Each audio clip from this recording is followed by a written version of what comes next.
Bonjour à tous. Tout d'abord, un grand merci d'être ici présente pour cette table ronde. Donc, dans cette table ronde, on est venu pour témoigner en fait de l'avancée des travaux pour la mise en place d'une filière de recyclage pour les emballages ménagers en polystyrène avec retour contact alimentaire en France et d'ici 2025. Moi, je suis Anne-Catherine Ratineau, je suis directrice des projets clients transversaux chez Citeo et je m'occupe notamment d'accompagner tout ce qui est développement des nouvelles filières de recyclage. Et lors de cette table ronde, je suis accompagnée de Pierre Georgeot, que je laisse se présenter. Oui, bonjour à toutes et à tous. Donc moi, je m'occupe du développement emballage pour le groupe Lactalis. Donc, je passe la parole à Christophe. Donc pour ma part, donc Christophe Peck, responsable R&D en packaging pour le groupe LDC.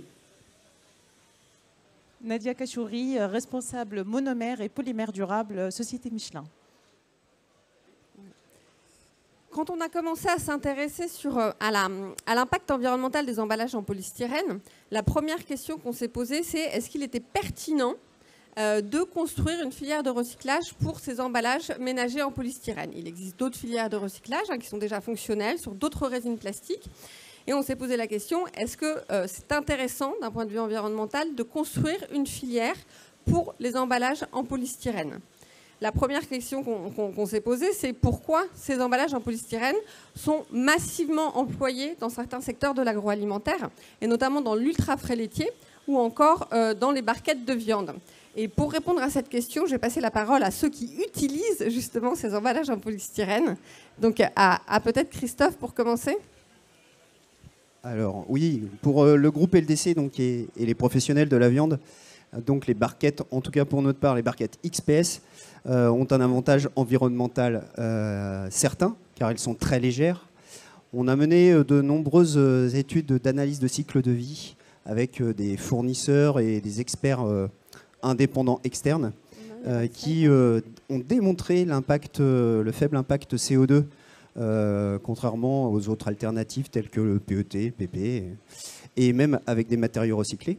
Et pour nous, donc, l'usage du XPS, j'espère que je ne suis pas trop long, l'usage du XPS est donc effectivement très stratégique pour notre groupe, car on veut éviter à tout prix d'augmenter par 2 ou par 3 nos émissions d'autres plastiques sur le marché. Cette perspective, pour nous, serait totalement contre-productive concernant, en tout cas par rapport à nos engagements pris en commun via le décret 3R. Voilà. En tout cas, voici mon témoignage. Merci Christophe. Pierre, du coup, pourquoi le pot en polystyrène est massivement employé sur l'emballage ultra frais laitier? Alors, on est au CFIA aujourd'hui, on voit beaucoup de machines et l'emballage, en fait, ne peut pas se faire sans les machines. Et c'est une histoire qui a démarré dans les années 70 avec une société qui s'appelle RK, qui a inventé un concept pour l'emballage des yaourts. Et ce concept était génial à l'époque et il était tellement génial qu'aujourd'hui, il est utilisé partout dans le monde. Ce sont 2 sociétés françaises qui commercialisent ce concept, dit Form Fill Seal pour les yaourts. Et partout dans le monde, les gens qui font des yaourts utilisent ces machines. Et un des éléments de la construction de ces machines, c'est l'utilisation de propriétés particulières du polystyrène pour la thermoformabilité et la sécabilité. Quand vous achetez des pots yaourt, souvent, c'est des pots attachés en cadrette ou par 6. Et vous avez ce geste-là, clac, on vient séparer le pot pour le consommer individuellement. Alors, ce sont des machines assez productives qui fabriquent 20 000 à 40 000 pots à l'heure, en moyenne. Il y a des plus productives également. Et un concept totalement intégré. Et quand on parle, on va dire, d'environnement, ces machines, c'est là où elles étaient géniales. C'est-à-dire qu'on approvisionne des bobines pour le pot, mais aussi pour les étiquettes. Et on n'a pas de transport d'emballage vide préalablement. Donc on a quelque chose de très optimisé. Aujourd'hui, on utilise sur un pot très, très classique avec l'étiquette, on a 70% de plastique et 30% de papier, avec 2 plastiques, le polystyrène qui est en la majorité, un peu de polyester dans l'opercule et le reste du papier.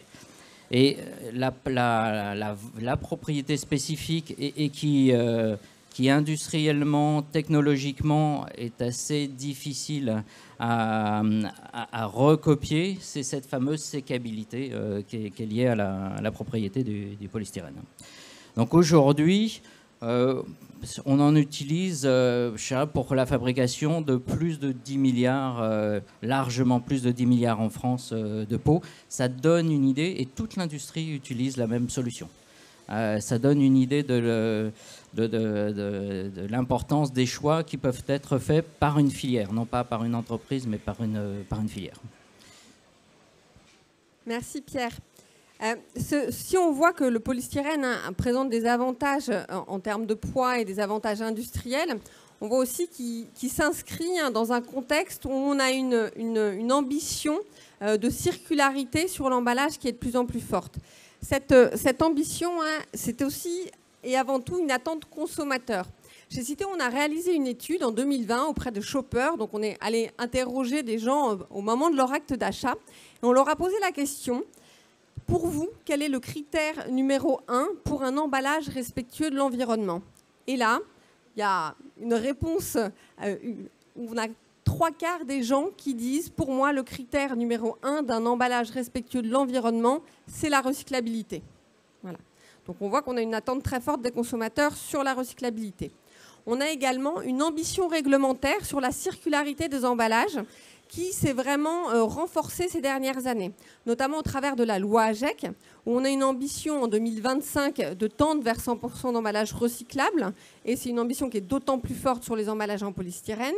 En 2030, tous les emballages mis sur le marché devront être recyclables, et d'ici 2040, ce sera la fin du plastique à usage unique. Donc on voit que sur voilà, l'impact environnemental du plastique, on a vraiment une pression réglementaire qui est en train de s'intensifier. Autour de ce contexte, on a à la fois l'avantage industriel, la demande de recyclabilité des consommateurs, l'ambition réglementaire, se pose vraiment la question de construire cette filière de recyclage du PS. Pour construire cette filière de recyclage, la deuxième question, après la pertinence, c'était de s'interroger sur sa faisabilité technique, en fait. Pour mettre en place une filière de recyclage, il faut qu'on ait plusieurs piliers, voilà, qui soient construits. Le premier, c'est qu'il nous faut un gisement qui soit éco-conçu en quantité suffisante. Il nous faut suffisamment de matière pour pouvoir aller alimenter une filière de recyclage. Et il faut aussi qu'on s'assure d'avoir un gisement qui soit périn. C'est-à-dire qu'on ait suffisamment de matière aussi dans le temps pour voir se développer des projets de recyclage. Il faut également qu'on ait des technologies de tri et de recyclage qui existent. Pas d'usine de recyclage, pas de filière de recyclage. Donc il faut aussi le temps de trouver les leviers technologiques pour pouvoir monter cette filière de recyclage. Et puis enfin, le troisième pilier, c'est sur les débouchés. Il faut évidemment que les recycleurs puissent trouver des gens pour leur acheter la matière régénérée. Voilà, parce qu'autour de tout ça, il faut bien avoir un modèle économique qui se tienne. Si on regarde ça plus précisément au niveau de l'emballage, ça veut dire quoi? Ça veut dire que l'emballage, il doit répondre à plusieurs critères pour pouvoir dire qu'il est recyclable.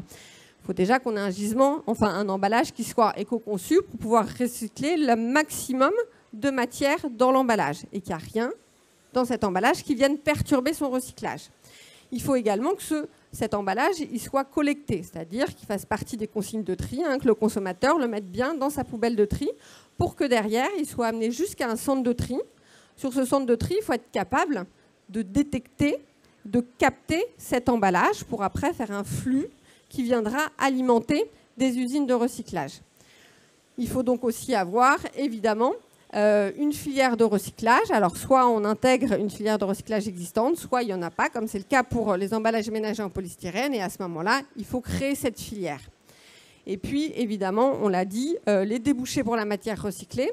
Et là, vraiment, la question qui se pose pour aller vers de la circularité, c'est de savoir si ces débouchés permettront un retour à l'emballage avec contact alimentaire. Donc, c'est vraiment pour adresser chacune de ces questions qui est une démarche collective qui s'est créée il y a un peu plus de 2 ans et qui a rassemblé à la fois Syndifrais, qui représente le secteur de l'ultra-frais laitier, Célène, qui représente le secteur de la viande, et également 14 entreprises qui ont demandé à Citeo de les accompagner dans cette démarche pour voilà, mettre en place les conditions qui permettent l'émergence d'une filière de recyclage. C'est donc pour ça qu'est né le consortium PS25 et je vais maintenant laisser Lactalis et LDC nous dire pourquoi c'était important pour eux vraiment de participer à cette démarche collective. Oui, alors côté Lactalis, on avait deux possibilités. Soit on changeait de solution en disant on va vers une solution recyclable et en recherchant, on a considéré que finalement il y avait de mature, il n'y avait pas ce qu'il fallait forcément en étagère. Surtout sans impact important sur la partie environnement. Et on s'est dit, il y a toute une filière. Soit nous, on a une démarche d'entreprise, on essaye de trouver la voie la plus optimale, ou on s'associe au travers de la filière et on essaye de créer ce qui manque. Aujourd'hui, on a un emballage qui fonctionne, qui est industrialisé, qui est très optimisé. Et ce qui manque, c'est juste la fin, du circuit pour avoir une circularité. Et on s'est dit, on n'y arrivera pas en tant qu'entreprise individuellement. Et c'est ce qui nous a amené, c'était nouveau. C'est parce que je dirais que là, on passe d'un raisonnement de maillon dans une chaîne à un raisonnement de chaîne. Et c'est un vrai challenge parce qu'on a l'habitude de travailler, nous, au sein de l'entreprise, dans un univers concurrentiel. Or là, on a été obligé de changer un petit peu de réflexion et de dire on va travailler avec la chaîne et puis on va suivre un petit peu les conclusions de la chaîne. Bien sûr, on va participer, apporter nos connaissances et s'associer pour pouvoir avoir un résultat. Parce qu'individuellement, on a assez vite compris que sur le recyclage, c'est un ensemble à faire bouger et qu'une seule entreprise a du mal à fédérer tout un ensemble. Donc on a fait le pari, c'était pas forcément naturel au début, on a fait le pari et aujourd'hui on pense que c'était un très bon choix parce que vous allez le voir, c'est un petit peu l'objet, on a réussi à faire avancer les choses et on espère obtenir un vrai résultat et c'est peut-être le début d'une démarche plus large sur d'autres filières. Voilà.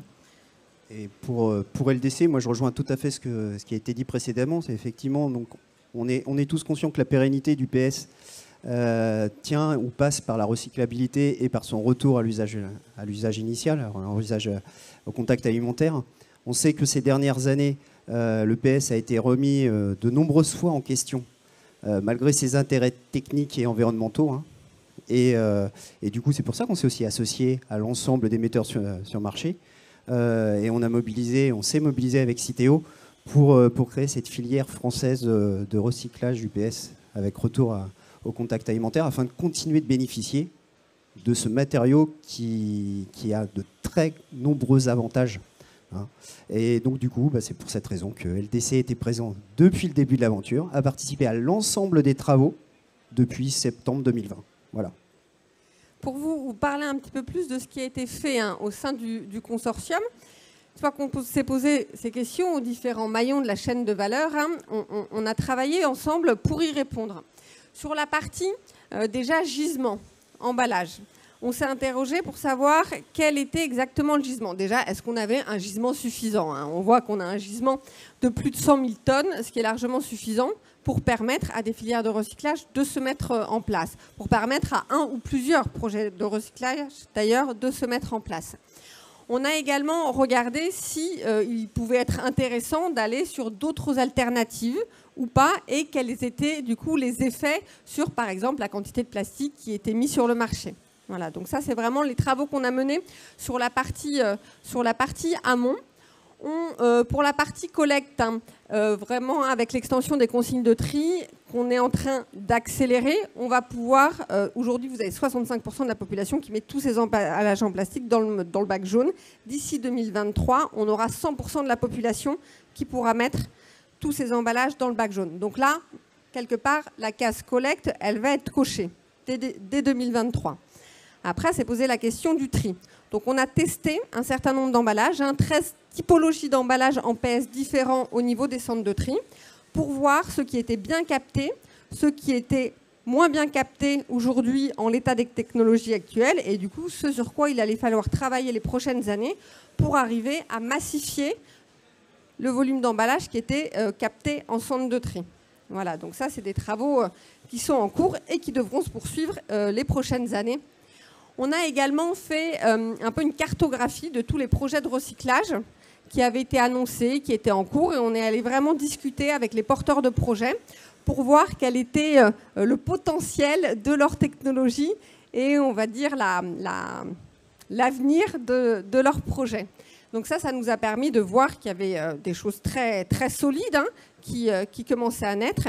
Et puis, on a également identifié une étape absolument cruciale entre le tri en centre de tri classique et le moment où on pourrait injecter ces emballages dans un process de recyclage. Il faut une étape supplémentaire qui est celle de la préparation de la matière.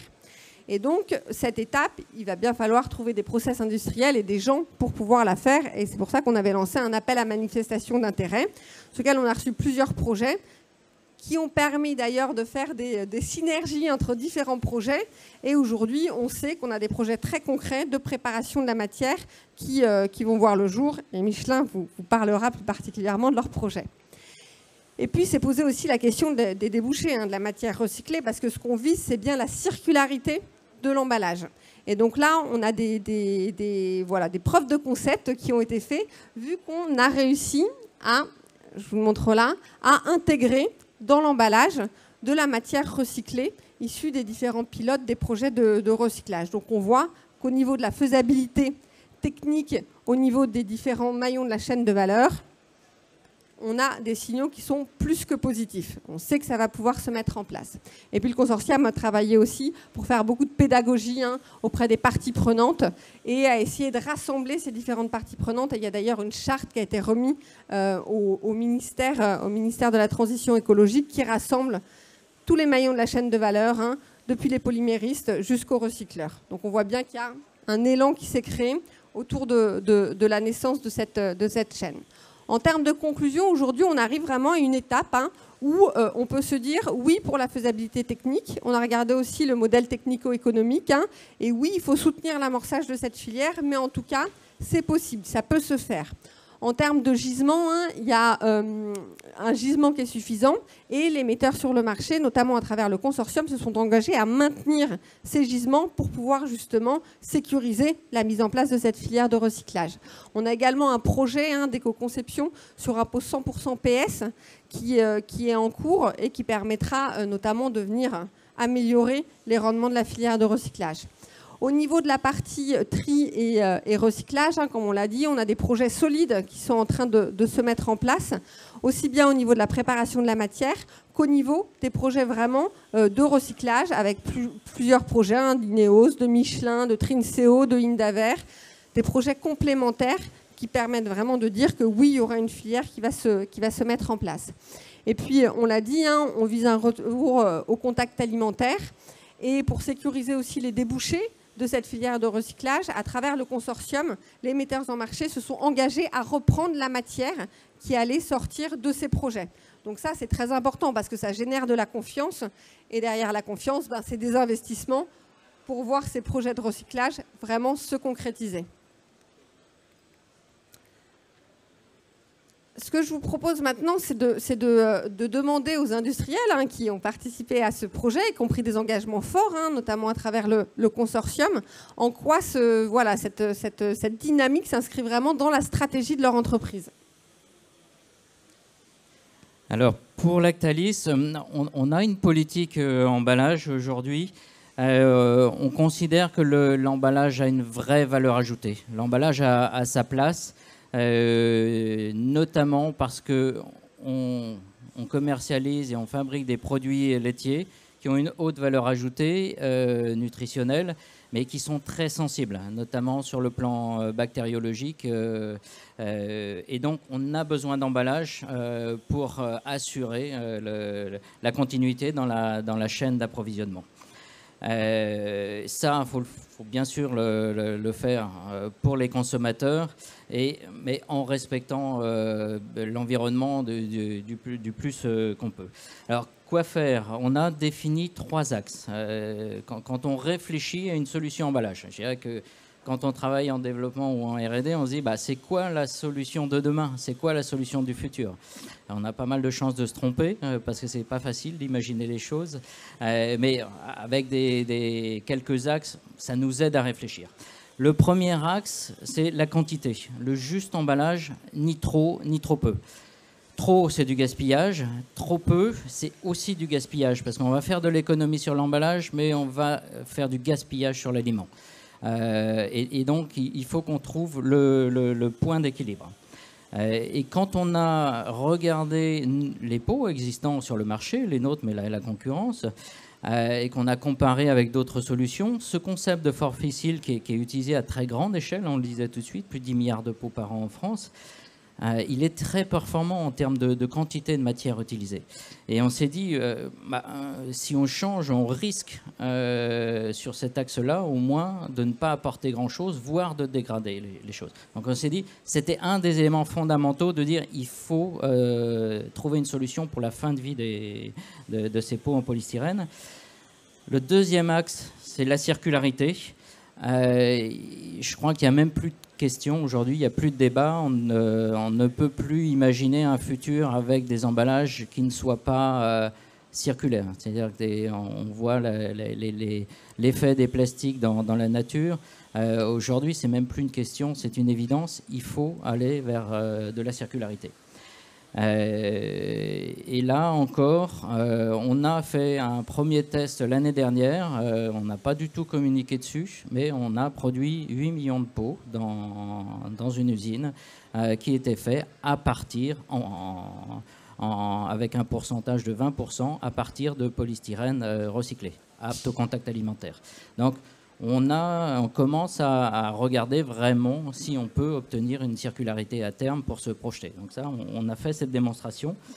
Et le troisième axe qui est également important quand on parle de logique de chaîne, c'est que tous les maillons ont leur importance. On commercialise des produits au travers de marques et l'engagement, c'est d'expliquer auprès des consommateurs, de porter un message pour que le consommateur mette bien son emballage dans la poubelle, parce que l'emballage, s'il n'est pas mis dans la bonne poubelle, on ne pourra pas le recycler. Et puis, contribuer à fermer la boucle, c'est aussi les travaux avec le consortium qui nous ont fait bien prendre conscience que on avait besoin de s'associer avec un écosystème pour construire quelque chose. Et ça, on s'implique de plus en plus. C'est pas un matériau ou un autre, mais c'est quand il n'y a pas les boucles, globalement, collectivement, on a décidé de s'associer avec les initiatives en France, mais aussi ailleurs, pour construire des filières. Et là, l'exemple du consortium PS25 est une illustration. Donc voilà pourquoi chez Lactalis, sur ce cas des pots de yaourt, on a privilégié cette construction de filière en France. Donc pour LDC, nous avons un très fort engagement dans notre démarche RSE, ce qui implique bien évidemment des engagements vis-à-vis de l'élevage avicole, mais également de la responsabilité vis-à-vis de ses collaborateurs et ce qui renforce aussi notre ancrage territorial. Mais avant toute chose, aussi les enjeux nutritionnels et environnementaux de nos produits. La question des emballages est donc stratégique pour notre groupe. Et la réponse aux enjeux d'économie circulaire, tels qu'on l'a mentionné tout à l'heure, sont des attentes tellement prégnantes et tellement importantes auprès de nos clients, de nos consommateurs, qu'on ne peut pas passer à côté, bien évidemment. Donc, en l'occurrence, LDC a mené et mène toujours des travaux d'éco-conception sur l'ensemble de ces emballages, avec ses partenaires fournisseurs, mais aussi des académiques, qui sont tous eux-mêmes impliqués dans l'économie circulaire. Donc pour LDC, je rabale, c'est un mot d'ordre, mais voilà, c'est vraiment le cas. C'est l'émergence d'une filière de recyclage du XPS, des barquettes XPS pour notre part, est vraiment prioritaire. Je dois vous dire aussi une chose, c'est qu'en parallèle des travaux que nous avons menés donc, au sein du consortium, on a développé également avec nos fournisseurs et partenaires des solutions de barquettes XPS incorporant donc, du matériau recyclé. Je ne peux pas vous en dire beaucoup plus jusque-là, mais voilà, on espère que ces solutions vont vraiment aboutir très rapidement. Voilà. Merci beaucoup, Christophe. Donc, comme vous le voyez, hein, les choses commencent sérieusement à prendre forme et on est très heureux hein, d'avoir à cette table ronde Michelin et Nedia pour représenter Michelin qui nous font vraiment, et on les remercie grandement, hein, le plaisir de venir partager avec nous l'avancée de leur projet. Alors c'est un projet hein, qui reste assez confidentiel, mais ils ont accepté aujourd'hui de venir en parler avec vous pour vous montrer que concrètement, les choses sont en train de se mettre en place. Merci Anne-Catherine. J'imagine que vous connaissez le pneu Michelin, les guides Michelin. Et la question, pourquoi Michelin propose des solutions pour l'emballage polystyrène et en particulier pour l'applicatif alimentaire. L'histoire, on a développé, merci.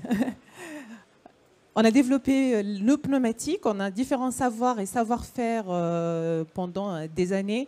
Dans un pneu, il y a 200 matières premières à peu près, et on a développé ce savoir.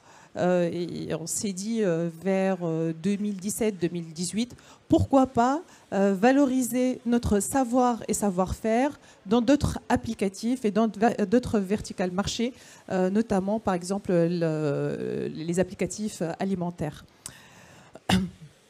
Donc, vers des applicatifs du tout durables, avec des orientations durables, comment ça se traduit cette orientation durable avec la stratégie 4R, réduire, réutiliser, en développant nos technologies de réduction, développement des outils d'éco-conception, renouveler des matériaux à base de résidus végétaux, résidus aussi forestiers, et aussi majoritairement des matériaux recyclés, notamment donc, le styrène, avec avec des startups, notamment Pyrowave. Donc, avec notre technologie, merci. Le styrène recyclé, c'est quoi? Grâce à notre technologie avec Pyrowave, on développe donc excusez-moi. La technologie Pyrowave consiste à dépolymériser les déchets en polystyrène vers des monomères, le styrène. Grâce à la densité énergétique, on arrive à recycler le polystyrène. On a des modules, des technologies modulaires, donc c'est des petites unités, 1200 tonnes à peu près. On peut dupliquer ces modules pour adapter aux rayons de collecte. Oui, ce qui est vraiment intéressant, c'est que dans votre projet industriel, il y a cette notion de modularité pour pouvoir vraiment s'aligner avec le développement de la collecte et du tri. Donc c'est vraiment un projet qui a été dimensionné pour monter en puissance et venir vraiment accompagner la montée en puissance de la collecte et du tri. Exactement. Pour la pérennité de la filière de recyclage, on a trois leviers majeurs. C'est la viabilité économique, et aussi la pérennité dans le temps. Donc, pour adapter le développement de notre technologie, on peut dupliquer ces modules donc, avec Pyrowave, comme vous voyez, en 6 réacteurs. Et après, on peut doubler les capacités avec une unité de 12 kilotonnes par PS par an. Ça, c'est le minimum donc, viable économiquement pour la pérennité dans le temps de la filière. Plus concrètement, c'est quoi? Donc, pour respecter notre engagement donc, avec la filière de recyclage, donc, et on peut boucler la boucle, ça consiste à quoi? Notre technologie en 2 étapes clés. La première étape, c'est le projet Persévérance, quand on travaille avec donc, 2 partenaires clés et aussi Valorplast. Cette technologie consiste à transformer donc, les déchets, les objets en polystyrène par des paillettes ou des granules. Donc on va enlever l'opercule, on va enlever le papier. Ces différentes technologies nous permettront de préparer la matière pour l'envoyer vers l'unité de recyclage du polystyrène. Dans une deuxième partie, donc, on va avoir une unité qui consiste en 3 étapes importantes. Ces granules, on va les fondre pour envoyer vers le réacteur. Et grâce à l'énergie de micro-ondes, on va chauffer les polystyrènes, les chaînes de polystyrène, et on va couper ces molécules de polystyrène et on va récupérer le monomère styrène. Donc ce monomère styrène, il sera donc mélangé dans le réacteur avec d'autres molécules. On va le purifier après vers la colonne de distillation pour avoir un styrène recyclé avec des performances équivalentes au styrène vierge issu du fossile, avec une empreinte carbone assez intéressante, qui est, avec le respect environnemental, moins donc à peu près 7 tonnes de CO2. C'est une analyse préliminaire pour l'instant, qui sera publiée officiellement donc en toute transparence pour partager avec tout l'écosystème par rapport à l'avantage de notre technologie. Une fois on a ce R-styrène disponible qui est en ségrégé, c'est-à-dire on peut le tracer à tout moment de la chaîne de valeur et qu'on va proposer donc aux polyméristes pour revenir vers les bobines que Pierre citait tout à l'heure. Et comme ça, on peut boucler la boucle avec une solution donc, tracée, viable économiquement. Et on boucle la boucle et on répond aux besoins du consortium PS25. Concrètement, aujourd'hui, donc avec Pyrowave, notre partenaire, donc on est en train de faire des roadmaps techniques pour revenir vers le polystyrène. C'est-à-dire qu'on confirme les preuves de concept et on n'est plus dans les preuves de concept, on est dans la scalabilité. Déjà, ça tourne en Canada et on a commencé aussi donc, les appels d'offres pour concrétiser et faire cette usine une réalité industrielle pour répondre aux enjeux donc, de la loi climat et aussi aux besoins des industriels, donc Lactalis ou LDC, et on peut traiter les différentes typologies des objets en polystyrène. Et donc je tiens à vous remercier et il ne faut pas oublier de mettre les pots de yaourt dans la poubelle jaune parce que si on n'a pas de gisement, on ne peut pas avoir après donc de la matière suffisante pour répondre aux besoins. Merci beaucoup Nédia. Comme on voit, c'est vraiment une mobilisation au niveau de l'ensemble de la chaîne de valeur qui permettra la mise en place de cette filière de recyclage. Aujourd'hui, on est vraiment arrivé à un point d'étape qui est important, c'est celui de se dire la faisabilité technique, elle est validée. Le modèle technico-économique, il semble solide. On va évidemment poursuivre les travaux pour continuer à affiner, notamment des travaux sur l'éco-conception, sur la captation. Il faudra aussi bien se caler avec les process de recyclage pour s'assurer qu'on leur fournisse la matière dont ils ont besoin.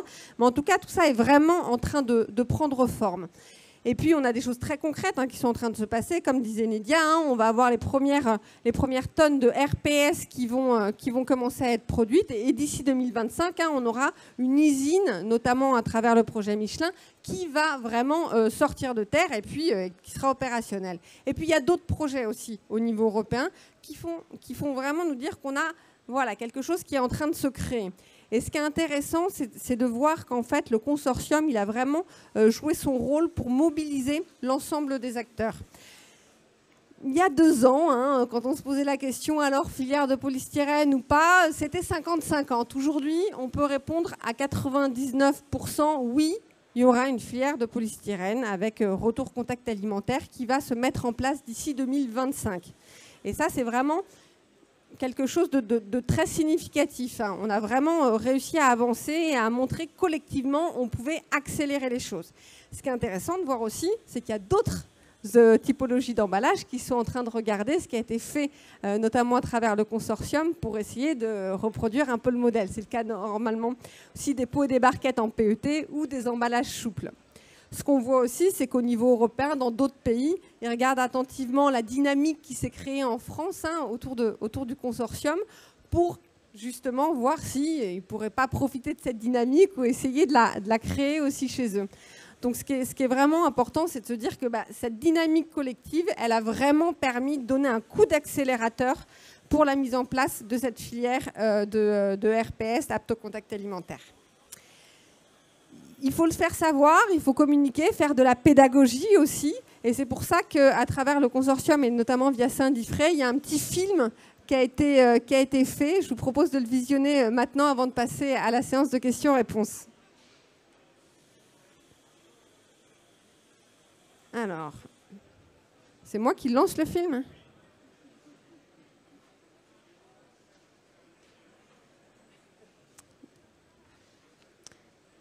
Est-ce que la technique pourrait me donner un petit coup de main ?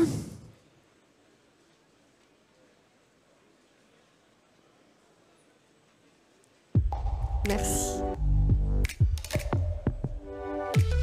En France, plus de 70% des pots de yaourt en plastique sont fabriqués avec du polystyrène. Ce matériau permet de fabriquer le pot de yaourt qui nécessite le moins de plastique et donc celui qui a le plus faible impact environnemental. Hyper optimisé, le polystyrène s'apprête aujourd'hui à vivre une nouvelle vie. Retour en septembre 2020. Pour la première fois, les industries alimentaires utilisatrices d'emballages en polystyrène et l'entreprise à mission Citeo décident de travailler ensemble et créent le consortium PS25. Après 12 mois de travaux, d'analyses, de tests, d'essais, de rencontres, les acteurs confirment la possibilité de créer une filière française de recyclage du polystyrène avec retour au contact alimentaire. Pour chaque étape de la filière, une technologie a été étudiée, éprouvée et validée. Le polystyrène bénéficie d'une réelle économie circulaire. Le pot de yaourt redevient pot de yaourt, et ce, à l'infini. CEDAP est une entreprise qui fabrique des feuilles en polystyrène pour la fabrication des pots de yaourt. Aujourd'hui, il existe sur le marché d'ores et déjà des pots de yaourt contenant jusqu'à 50% de plastique recyclé, ce qui permet de réduire de manière concrète et immédiate l'utilisation de plastique vierge. Grâce à l'extension des consignes de tri, de plus en plus de pots de yaourt seront collectés dans le bac jaune. Alors comment gérer la seconde vie de tous ces emballages en polystyrène ? Pour relever ce challenge, nous simplifions et harmonisons le geste de tri pour tous les emballages et tous les Français. Pour collecter et trier tous ces emballages, nous accompagnons la modernisation des centres de tri et le développement de techniques innovantes comme l'intelligence artificielle. Mais si nous pouvons dès aujourd'hui collecter et trier tous les pots de yaourt en polystyrène, c'est avant tout grâce au geste de tri au quotidien de tous les Français. Alors, merci à eux. Une fois triés, les pots de yaourt prendront bientôt la route d'une usine d'un nouveau genre. La première unité française de recyclage du polystyrène. Michelin souhaite valoriser son expertise dans les matériaux et particulièrement dans les matériaux durables, dans de nouvelles activités au-delà du pneumatique. Notre initiative d'industrialisation de la technologie PyroWave en est un parfait exemple. Nous sommes engagés avec la filière à recycler le polystyrène dans des applications alimentaires avant 2025. Notre unité, à terme, pourra traiter de l'ordre de 15 à 20 000 tonnes par an de polystyrène. Pour assurer la pérennité de la filière, les fabricants de produits laitiers frais se sont d'ores et déjà engagés auprès du ministère de la Transition écologique à utiliser jusqu'à 100% de ce polystyrène recyclé produit en France. Et c'est ainsi qu'une fois sur le marché, les pots de yaourt retrouveront les rayons des supermarchés et les réfrigérateurs des Français. La boucle est bouclée. Merci. Je vous propose de passer à la séance de questions-réponses. Si vous avez des questions, des précisions, n'hésitez pas.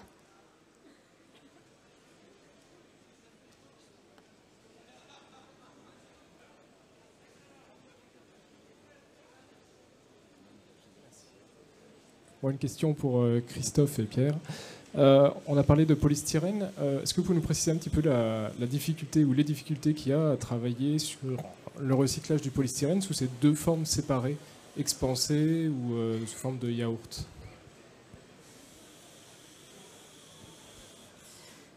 Alors, je pense que c'est plutôt Nedia qui aura l'expertise parce que c'est, je dirais, sur le maillon du recyclage.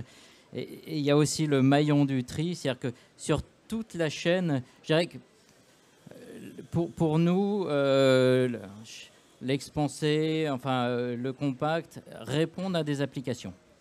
le travail il a été fait et on connaît bien la logique de l'industrie. Tout a été optimisé pour obtenir le meilleur résultat. Après, ce qui est en train de se créer et ce qui est à inventer, c'est la fin de la chaîne, notamment au niveau du tri et après au niveau du recyclage. Et je peux peut-être donner la parole à Nedia qui maîtrise une bonne partie de la réponse. Oui, c'est une très bonne question, effectivement. Donc aujourd'hui, quand on parle des objets en polystyrène, donc dans le cadre de recyclage, donc on a des difficultés dans la captation, je pense qu'elle disait tout à l'heure Anne-Catherine, entre la densité ou des couleurs, est-ce qu'on peut capter une danette ou, pardon pour le terme, ou pour Lactalis, effectivement différents produits. Ces pigments-là, en recyclage mécanique, ça peut poser un problème et on ne peut pas boucler la boucle. Donc le recyclage par dépolymérisation, il ne voit pas ces problématiques de pigments et c'est pour ça qu'on va aller vers la dépolymérisation parce qu'on va capter ces pigments, par exemple, et revenir vers le styrène qui est pur et revenir vers les polymères, le polystyrène qui n'est pas expansé, c'est le polystyrène compact. Pour le XPS, c'est la même molécule, mais elle est extrusée et derrière, on peut avoir des problématiques de densité.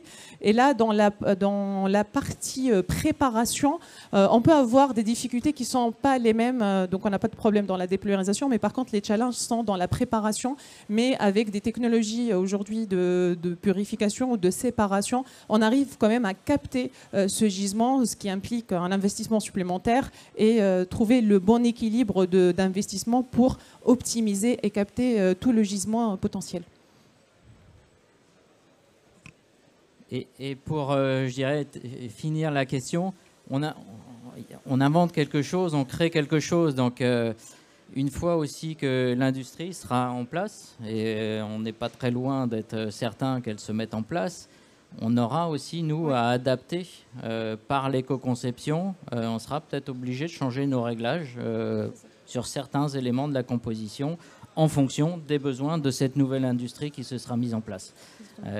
Voilà. Mais on aura deux phases donc, de montage d'investissement. La première phase, c'est une courbe d'apprentissage. Donc, ça nous permettra d'optimiser les boutons pour régler et produire plus. Et derrière, on peut faire un retour vers l'industrie pour dire voilà ce qui peut poser des problèmes. Et grâce à l'éco-conception et des leviers comme le pot 100% PS, peut-être, effectivement, c'est un levier d'amélioration et d'augmentation du rendement et de viabilité économique. Ce qui est intéressant, c'est qu'à travers cette démarche collective, on voit qu'on avance en parallèle sur l'ensemble des sujets, que les retours des uns viennent nourrir l'expérience des autres et que ça permet un ajustement conjoint aux différents maillons de la chaîne.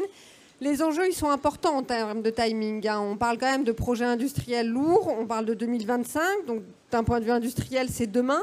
Donc il faut vraiment avancer en parallèle sur tous les sujets pour essayer vraiment d'atteindre ce timing de 2025. Très intéressant. Merci.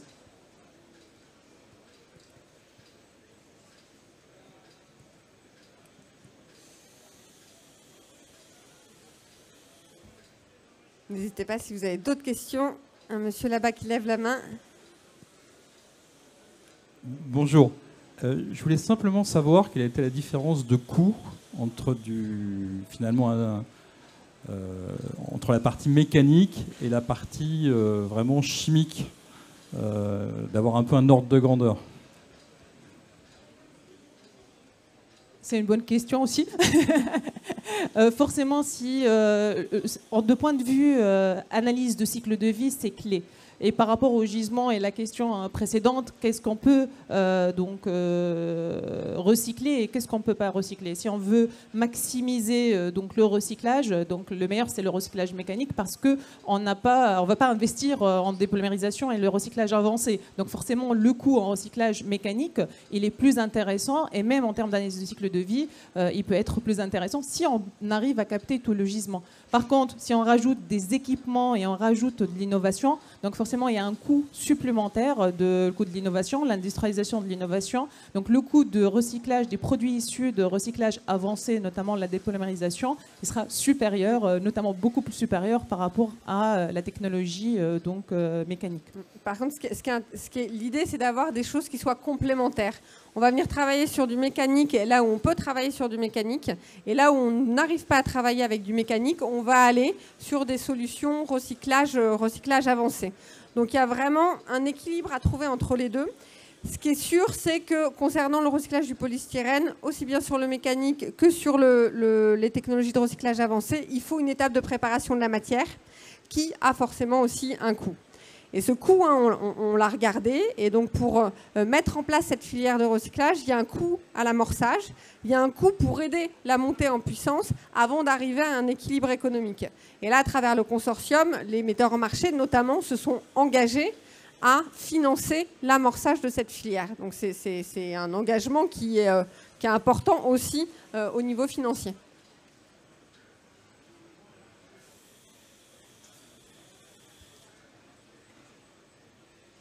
Oui, je vois qu'il y a.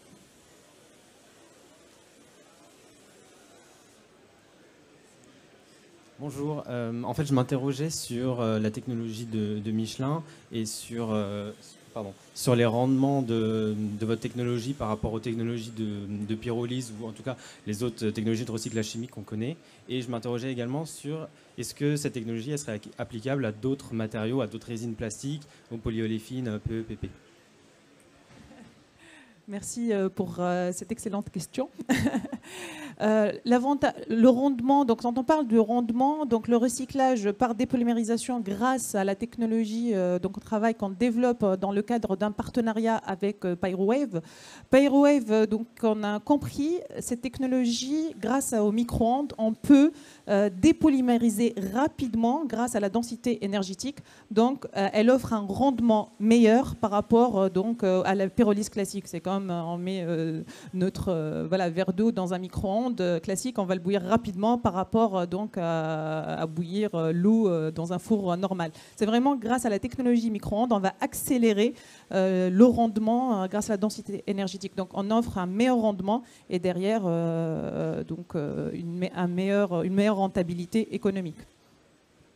Pour la deuxième question, est-ce que cette plateforme technologique qu'on développe donc avec Pyrowave, on s'est intéressé par cette technologie parce qu'on disait effectivement forcément il y a un intérêt de tester d'autres donc entrants, pas que le polystyrène. Donc ça fait l'objet de R&D avec nos équipes pour tester. Aujourd'hui je ne peux pas dire quel produit entrant qu'on est en train de tester, mais on a une équipe dédiée qui traite cette question. Ce qu'on voit sur de nombreux projets, hein, c'est que finalement le PS est un bon candidat au recyclage, et notamment au recyclage avancé. C'est assez facile. Alors, une fois qu'on a arrivé à progresser sur le PS, il convient de regarder sur des résines un petit peu plus difficiles à travailler avec ces technologies, et notamment les polyoléfines.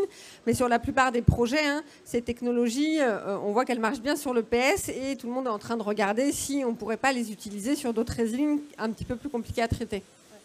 Le constat qu'on a fait avec Pyrowave, c'est la meilleure résine, c'est le polystyrène qui se dépolymérise rapidement avec un rendement très élevé. Donc, pour compléter.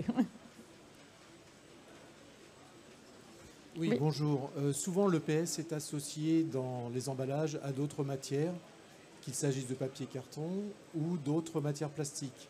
Quelles seront les limites en quantité et en qualité des techniques que vous proposez ? Alors la question ne se posait pas vraiment parce que comme il n'était pas recyclé quelque part, il n'était même pas collecté, hein, donc il n'était pas recyclé. Donc bon, ces questions-là ne se posaient pas. Maintenant qu'on est en train de mettre en place une filière de recyclage, clairement il faut se poser la question de l'éco-conception. Pour recycler le plus de matière, améliorer les rendements et aussi éliminer tout ce qui va venir perturber le process de recyclage. Et là, il y a quand même des pistes qui se dessinent et avec votre procédé, vous savez déjà ce qui va venir vous poser sérieusement problème. L'opercule, effectivement, ça serait bien que vous enlevez l'opercule complètement avant de jeter donc le pot de yaourt dans la poubelle jaune. Ça évite effectivement qu'on capte plus la matière, donc au lieu de passer plus de temps dans le temps de lavage ou de broyage, donc on va capter plus de matière rapidement. Donc c'est des petits paramètres procédés qu'on va avoir réglés grâce à cette courbe d'apprentissage entre 2022 d'ici 2025. Après, on aura une autre courbe d'apprentissage dans l'accélération d'industrialisation. Une fois on a compris et appris, on fera donc le retour pour l'éco-conception et après, on partira dans une marche courante connue d'industrie déjà connue sur le marché. Mais comme je vous le disais, on avance en parallèle sur tous les sujets et on a déjà commencé à travailler sur l'éco-conception. Et notamment, je vous parlais tout à l'heure d'un projet sur un pot 100% PS. Donc on a déjà commencé à travailler avec eux en parallèle. Et il y a déjà des tests qui sont en cours. S'il n'y a pas d'autres questions, je vous propose de s'arrêter là. En tout cas, merci à tous pour votre attention. Et n'hésitez pas si besoin.